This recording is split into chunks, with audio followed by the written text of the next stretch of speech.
Jesus told his disciples, "And ye shall be witnesses unto me both in Jerusalem, in Judæa, in Samaria, unto the uttermost part of the earth." Acts 1:8.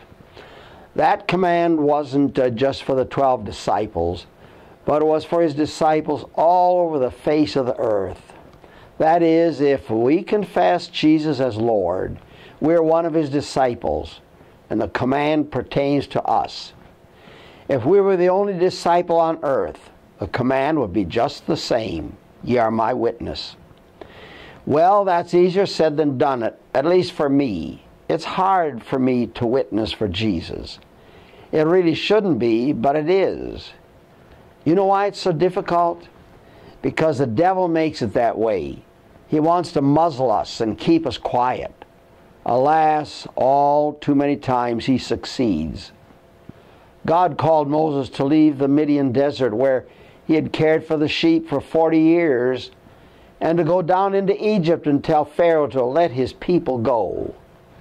But Moses begged off, stating that he was not eloquent, that he was slow of speech and of a slow tongue, Exodus 4:10.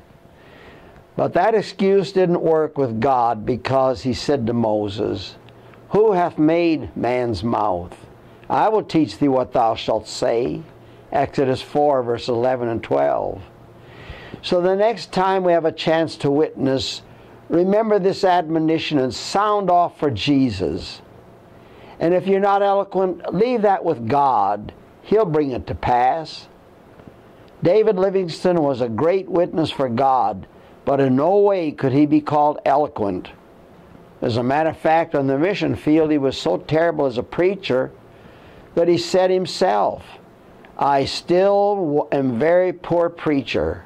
I have bad delivery." And some say that if they knew I was to preach, they wouldn't enter the chapel. But do you know what? In spite of his poor preaching, God used his witness to win multitudes to the Lord. And when he died, the newspaper carried this glowing eulogy. "He needs no epitaph which men shall prize, while worthy work is known. He lived and died for good. Be that his fame. Let marble crumble. This is living stone." So maybe you're not the best. I know I am sure not. But that's no excuse, because God told us to witness. He reminded us he made our mouth, that he'll show us how to use it to his glory. Stammering Moses went down into Egypt, and there he was a witness, and by God's power delivered a nation out of Pharaoh's hand.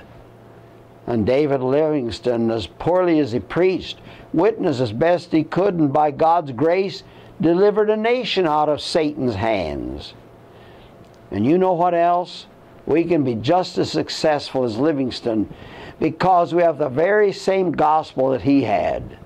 God says of that gospel, which he calls seed, "He that goeth forth and weepeth, bearing precious seed, shall doubtless come again with rejoicing, bringing his sheaves with him." Psalm 126, verse 6. So let it be. Shaky as we are, see how God will bless us if we just witness. Heavenly Father, forgive us when we fail to speak up for you. Give us courage and strength to always be a good witness for you. In Jesus' name, amen.